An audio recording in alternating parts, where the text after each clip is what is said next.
Cherchez d'abord le royaume de Dieu et sa justice.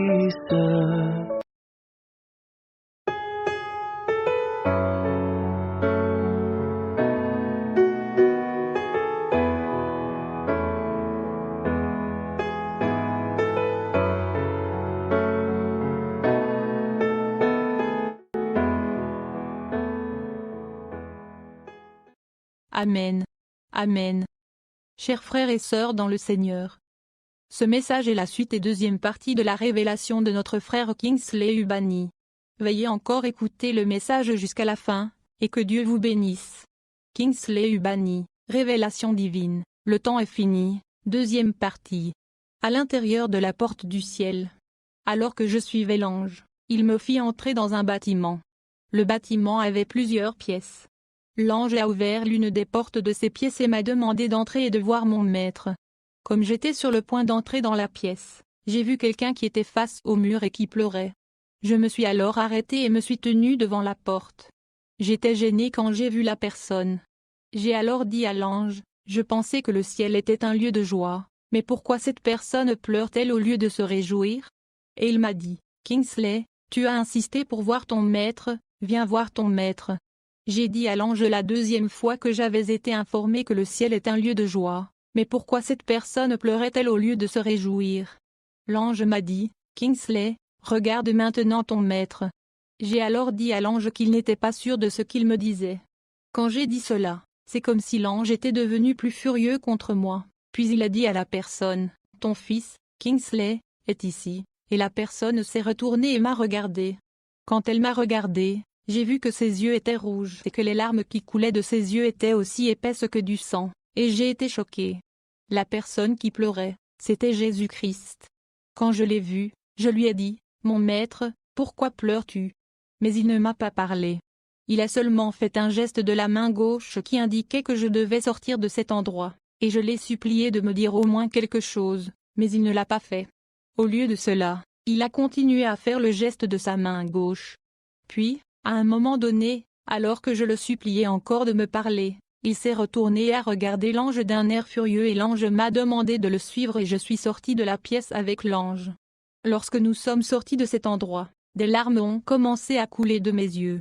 J'ai demandé à l'ange la raison pour laquelle Jésus-Christ pleurait, et il m'a répondu, à voix basse, que c'était parce que son temps, Jésus-Christ, était terminé et que son peuple n'était pas prêt pour lui. Et que c'était la raison pour laquelle il m'avait envoyé te dire de faire plus d'efforts pour sauver plus de gens.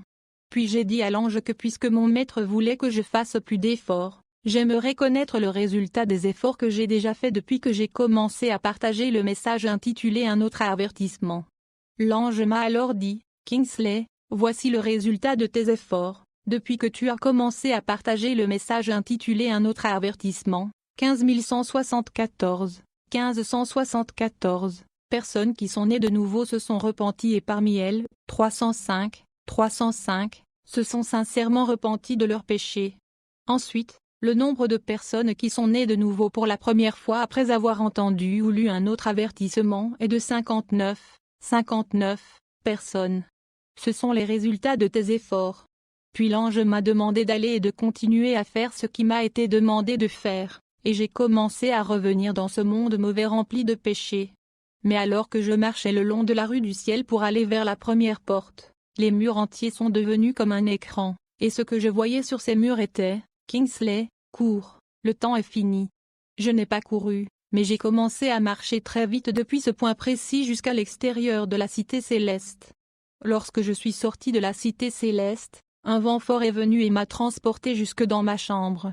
À l'intérieur de ma chambre, j'ai vu mon corps allongé sur le lit, exactement comme il l'était lorsqu'il s'est écroulé quand je suis sorti.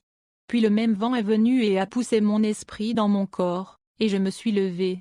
Quand j'ai regardé l'heure, il était 5h39 du matin. J'ai déménagé d'Aba à Port Harcourt City of Rivestate, le 29 septembre 2012. La raison pour laquelle j'ai déménagé à Port Harcourt n'est pas que j'aime y vivre, mais parce que Dieu m'a demandé de le faire afin de dire à son peuple là-bas la vérité que les ministres de l'Évangile ont refusé de leur dire, uniquement parce qu'ils ne veulent pas devenir pauvres ou perdre leurs membres. Ils veulent sécuriser leur estomac et leur poche. Le jeudi 25 octobre 2012, je me suis couché en ayant en tête de me réveiller à minuit pour louer Dieu, ce que j'ai fait. Je me suis réveillé à 1h32 du matin. Quand je me suis réveillé, j'ai découvert que mon corps était si lourd en raison du travail exténuant que j'ai fait ce jour-là. Je ne pouvais pas chanter des chants de louange lorsque je m'agenouillais. Je me débattais avec moi-même. Mon esprit était prêt à louer, mais mon corps était très faible. Je continuais à lutter pour louer Dieu par des chants. Et pendant que je le faisais, une lumière éclatante a brillé dans ma chambre. Je me suis retournée, et c'était Jésus-Christ qui entrait dans ma chambre. J'étais heureuse de le voir entrer dans ma chambre, mais quand je l'ai regardé, j'ai vu la colère sur son visage, car l'aspect de son visage montrait qu'il était en colère. J'ai alors eu peur. Après m'avoir longuement regardé, Jésus-Christ ne m'a pas dit un seul mot, mais il a fait demi-tour et a quitté ma maison. En conséquence, j'ai eu tellement peur que j'ai commencé à implorer la miséricorde. 2 nuits plus tard, soit le 27 octobre 2012, j'étais en train de louer Dieu comme j'avais l'habitude de le faire quand une lumière brillante a brillé dans ma chambre, et Jésus est entré dans ma chambre. Dès que je l'ai vu, la peur s'est emparée de moi, mais quand il a vu la crainte en moi, il a tendu les mains et m'a dit, « Fils, la paix soit avec toi. N'aie pas peur. Je suis ton Maître Jésus-Christ. Je suis celui qui était, et celui qui est, et celui qui vient.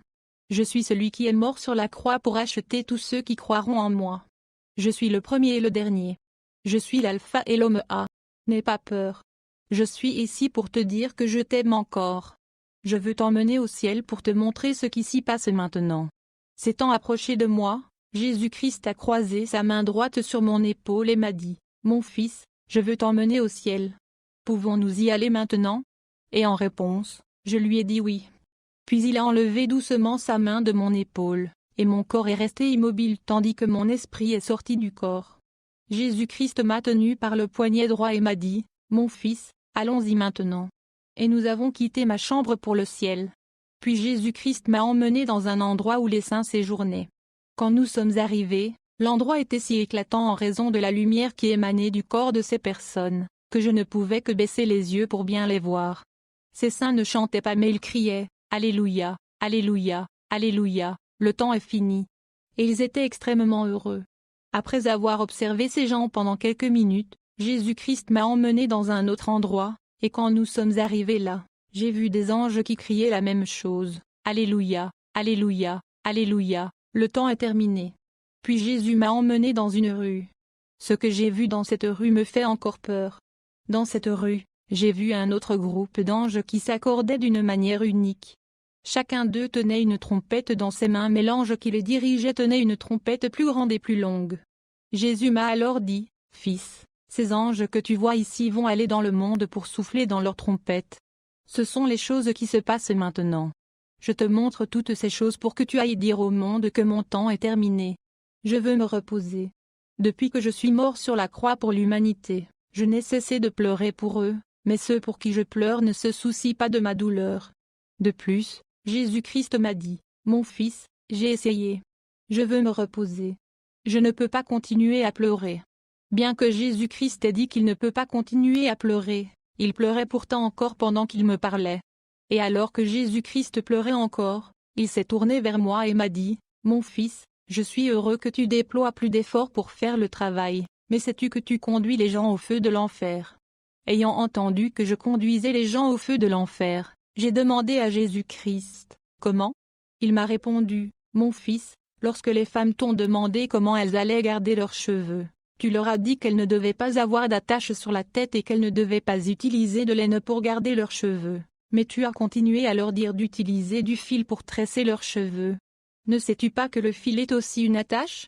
Puis il m'a demandé de le suivre en enfer car il voulait me montrer quelque chose, et je l'ai suivi. Quand nous y sommes arrivés, il a fait sortir une femme de la fosse du feu de l'enfer, et il m'a dit, « Fils, regarde cette femme. Elle est de l'église de Pelif, Bible Church. » Elle avait entendu dire que c'est un péché pour une femme de tresser ses cheveux avec n'importe quel type de fil, mais elle ne l'a pas cru. Lorsqu'elle est morte, elle a été reconnue coupable d'avoir utilisé du fil pour se natter, et à cause de cela, elle est allée au feu de l'enfer. Quand j'ai jeté un coup d'île à cette femme, J'ai vu qu'elle tressait ses cheveux avec du fil en plastique. La femme implorait le pardon, mais il ne lui a pas été accordé. Finalement, elle a été renvoyée au feu de l'enfer. Cependant, j'ai demandé à Jésus-Christ la raison pour laquelle il n'a pas pardonné à la femme alors qu'elle implorait le pardon, et il m'a répondu, la femme avait reçu plusieurs avertissements par révélation et par des personnes, mais elle a refusé de se laisser corriger. Au lieu de cela, elle s'est prise pour être une parfaite en tout. 1 Corinthiens 10 verset 12, que celui qui croit être debout prenne garde de ne pas tomber. Fils, m'a dit Jésus, sais-tu que si cette femme avait accepté la correction, elle aurait sauvé beaucoup de personnes et elle-même car beaucoup de gens la considéraient comme leur modèle, mais elle a conduit beaucoup de personnes au feu de l'enfer, donc elle doit retourner au feu de l'enfer. Cependant, alors qu'elle demandait la grâce, elle voulait se rapprocher de Jésus-Christ quand une voix forte lui dit « Retourne ». Et un vent terrible est venu et l'a ramenée en enfer. Cela m'avait vraiment choqué. Après que la femme eut été ramenée au feu de l'enfer, Jésus-Christ a fait sortir un homme du feu de l'enfer. Quand l'homme est sorti, c'était comme si l'homme était un peu soulagé par sa façon d'agir. Je l'ai regardé, j'ai vu qu'il avait des coupures, blessures, sur tout le corps, et il avait une apparence désagréable et peu attrayante. Jésus demanda alors à l'homme de lui dire comment il se sentait et l'homme répondit qu'il se sentait soulagé. Ayant répondu, Jésus lui dit, « Sais-tu que ce que tu ressentais à l'intérieur du feu, c'est ce que je ressentais lorsque tu enseignais à mes fidèles ce qui leur plaisait plutôt que ce qui me plaisait moi ? Quand tu ne disais pas à mon peuple toute la vérité sur mon royaume, moi, Jésus-Christ, j'ai commencé à sentir la chaleur du feu de l'enfer sur tout mon corps. Lorsque tu ne disais pas à mon peuple toute la vérité sur mon royaume, moi, Jésus-Christ, je commençais à sentir la chaleur du feu de l'enfer sur tout mon corps. Tu m'avais dessus. Tu vas retourner dans le feu. » Lorsque Jésus dit toutes ces choses, c'était comme si le vent attendait qu'il termine sa conversation avec l'homme avant de le ramener dans le feu. Lorsque le vent eut ramené l'homme dans le feu de l'enfer, Jésus-Christ le fit sortir une deuxième fois, et lorsque l'homme sortit du feu, un ange apporta de l'eau du ciel à Jésus-Christ. L'ange portait l'eau dans des récipients qui ressemblaient à de grands seaux de peinture. Les récipients étaient au nombre de 2, et l'ange les portait sur ses mains. Ces récipients étaient d'un blanc étincelant. Lorsque l'ange a apporté l'eau, Jésus-Christ lui a demandé de la verser sur l'homme, ce qu'il a fait. Lorsque l'ange a versé l'eau sur l'homme, Jésus lui a demandé comment il se sentait, et l'homme a répondu qu'il était soulagé et content. Il a commencé à remercier le Seigneur Jésus-Christ et pour être précis, voici ce qu'il disait, « Merci Seigneur Jésus d'avoir versé de l'eau sur moi. Oh! Merci, Seigneur. Je vais bien maintenant. Je vais mieux maintenant. Merci Seigneur Jésus. » Pendant que l'homme remerciait le Seigneur Jésus-Christ, Jésus-Christ lui dit, « Maintenant, écoute-moi. Quand les hommes que j'ai chargés de prêcher ma parole prêchent ce que je demande d'eux, et qu'une âme se repent de ses péchés, sais-tu que ce que tu ressens maintenant est la même chose que ce que je ressens toujours? Chaque fois qu'une âme se repent de ses péchés, je ressens comme si de l'eau était versée sur mon corps, et je me sens soulagé. Mais lorsque mes ministres prêchent ce que je ne demande pas d'eux, je ressens une grande chaleur comme celle que tu ressentais dans le feu. » De plus, Jésus a dit à l'homme, « Je t'ai appelé à prêcher ma parole sans la diluer, mais tu t'es trompé. Tu as rejoint un groupe de prédicateurs qui prêchaient leur philosophie, leur estomac, et eux-mêmes, et ils t'ont influencé. Tu as quitté ce que je t'ai appelé à faire pour moi, et tu as commencé à faire une autre chose. Tu as fait plaisir aux gens et tu m'as déplu. Tu t'es fait un nom et tu m'as déçu. Tu as construit et gagné de nombreuses maisons dans le monde et tu as perdu mon royaume. Tu as rendu Satan heureux, et tu m'as cloué sur la croix une deuxième fois. Que t'ai-je fait? Témoigne contre moi. Dis-moi par la quoi je t'ai offensé. Tu as foulé aux pieds la grâce que je t'ai donnée, et à cause de cela, beaucoup de ceux qui pensaient que tu faisais la bonne chose et te suivaient sont allés en enfer. Pourquoi m'as-tu fait cela? Tu leur as dit que le christianisme est dans le cœur et non dans l'apparence, et beaucoup de gens ont été trompés par toi. Tu as rendu ma mort sur la croix sans effet. Tu as détruit mes efforts pour sauver des vies. Entends-tu la voix des âmes que tu as induites en erreur et qui pleurent dans le feu de l'enfer? Ce que tu as fait amène encore beaucoup de personnes au feu de l'enfer, et à cause de cela, je ne t'épargnerai pas. Tu dois retourner au feu de l'enfer. Toi qui as pratiqué l'iniquité. Lorsque Jésus-Christ a fini de parler à l'homme, j'ai entendu une voix forte qui disait, « Le salaire du péché, c'est la mort, et l'âme qui pêche mourra. » tu dois récolter ce que tu as semé. Par conséquent, va dans la damnation éternelle. Et immédiatement, un vent terrible est venu et l'a emporté vers le feu de l'enfer. Enfant de Dieu, je veux que tu saches que depuis le moment où Jésus-Christ a commencé à parler à l'homme jusqu'au moment où l'homme a été renvoyé au feu de l'enfer, Jésus-Christ pleurait.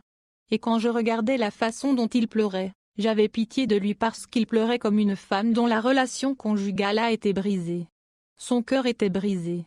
Puis Jésus m'a dit, « Mon fils, je veux que tu ailles dans le monde et que tu dises à mes disciples ce que je t'ai montré. Où que tu ailles, tiens ton oreille droite avec ta main droite et dis-leur, que celui qui a une oreille entende. Dites-leur que moi, Jésus-Christ, j'ai dit, aucune femme ne doit tresser ses cheveux avec un fil quelconque, et aucune femme ne doit ajouter ou attacher quoi que ce soit à ses cheveux. Moi, leur Seigneur et Maître, je déteste ces choses. Ce n'est pas moi qui leur ai demandé de faire usage de ces choses. Ce sont les êtres humains qui ont choisi d'utiliser ces choses, et non moi. 1 Timothée 2:9-10. Je veux aussi que les femmes, vêtues d'une manière décente, avec pudeur et modestie, ne se parent ni de tresses, ni d'or, ni de perles, ni d'habits somptueux, mais qu'elles se parent de bonnes œuvres, comme il convient à des femmes qui font profession de servir Dieu. 1 Pierre 3:2-3-4. Ayez, non cette parure extérieure qui consiste dans les cheveux tressés, les ornements d'or, ou les habits qu'on revêt, mais la parure intérieure est cachée dans le cœur, la pureté incorruptible d'un esprit doux et paisible, qui est d'un grand prix devant Dieu. Ézéchiel 44:2-20. Ils ne se raseront pas la tête, et ne laisseront pas non plus croître leurs cheveux, mais ils devront couper leur chevelure. Jésus m'a dit, mon fils, dis aux femmes que leurs cheveux doivent, je le répète, doivent être aussi naturels qu'ils ont été créés pour être. Elles ne doivent pas y appliquer de teinture ou de défrisant et elles ne doivent pas tisser leurs cheveux naturels avec des produits artificiels. Tout ce qu'elles doivent faire, c'est de les tresser naturellement ou de se peigner les cheveux et s'ils poussent au point qu'elles trouvent difficile de les peigner, alors elles doivent les gratter jusqu'à un niveau où elles peuvent les peigner. Cependant, aucune femme ne doit enlever tous les cheveux de sa tête car cela serait très honteux pour elle en tant que femme, sauf dans le cas où ses cheveux sont permanentés, alors elle doit enlever tous les cheveux de sa tête. Et lorsqu'elle fait cela, elle doit toujours couvrir sa tête afin que les yeux ne voient pas qu'elle a gratté tous ses cheveux. Elle doit toujours faire cela jusqu'à ce que ses cheveux poussent jusqu'à un niveau où elle peut commencer à les peigner. Deuxièmement, dites à mon peuple qui est marié, que toute personne qui porte une alliance doit l'enlever car ce n'est pas moi qui leur ai demandé de la porter. Ce sont des êtres humains qui ont décidé de l'utiliser comme symbole des vœux de mariage sans mon approbation. Moi, le Seigneur, je déteste les alliances et toutes les autres bagues. Je déteste également toutes les boucles d'oreilles car elles sont fabriquées avec le même type de matériaux et ce sont des idoles. Troisièmement, dites à mon peuple que la montre est utilisée pour vérifier l'heure et non pour la mode. Par conséquent, si une personne veut porter une montre, elle doit porter une montre qui ait une ceinture en plastique ou une ceinture en cuir et non une chaîne, et elle doit être très simple et peu coûteuse. Personne ne doit porter de choses coûteuses, car je déteste cela. Je veux que mon peuple soit toujours très simple. Quatrièmement, la ceinture est utilisée pour maintenir les vêtements fermement à la taille. Par conséquent, si une personne doit porter une ceinture, elle doit être très simple, et non à la mode, et ce ne doit pas être une ceinture en chaîne. Je déteste les bijoux en tant qu'ornement. La tête de la ceinture doit être très simple et de taille modérée, pas grande. De plus, dites aux hommes que leurs cheveux doivent être égaux. Un côté ne doit pas être plus haut que l'autre. Il en va de même pour leur barbe. Et chaque fois qu'ils se font couper les cheveux, ils ne doivent pas les sculpter. Ils doivent laisser leur visage tel quel. Lévitique 19:2.27-28. Vous ne couperez point en rond les coins de votre chevelure, et tu ne raseras point les coins de ta barbe. Vous ne ferez point d'incision dans votre chair pour un mort, et vous n'imprimerez point de figure sur vous. Je suis l'Éternel. La femme et l'homme ne doivent pas porter de vêtements serrés aux jambes et ils ne doivent pas porter de vêtements en jean, qu'il s'agisse de jupes, de pantalons, de chemises ou de chemisiers ou de knickers. Je déteste ça. En plus de cela, dites à la femme qu'aucune partie de leur sein ne doit être vue. Elles doivent très bien couvrir leur corps, et on ne doit pas voir l'arrière de leur corps également. Elles ne doivent pas porter une robe moulante ou un petit knicker sous leur jupe car je déteste toutes ces choses. Ce qu'elles doivent porter, ce sont des sous-vêtements et un pantalon intérieur. S'il vous plaît, ce n'est pas un pantalon car le trouser ou pantalon est également appelé pantalon dans les pays occidentaux. Il s'agit de sous-pantalons intérieurs communs généralement portés par les hommes et les femmes. Les femmes ne doivent pas porter de soutien-gorge qui ferait remarquer les mamelons de leurs seins, car si elles le font et qu'un homme en est séduit, la personne par laquelle l'homme a été séduit par des pensées immorales a commis un péché sans le savoir. De plus, les femmes ne doivent porter aucun vêtement qui fasse remarquer la ligne intérieure de leur culotte, car moi, Jésus-Christ, je déteste une telle chose. Après m'avoir donné toutes ces instructions, Jésus m'a dit, « Mon fils, tu as entendu ce que cet homme a fait de son vivant et tu as vu où cela l'a mené.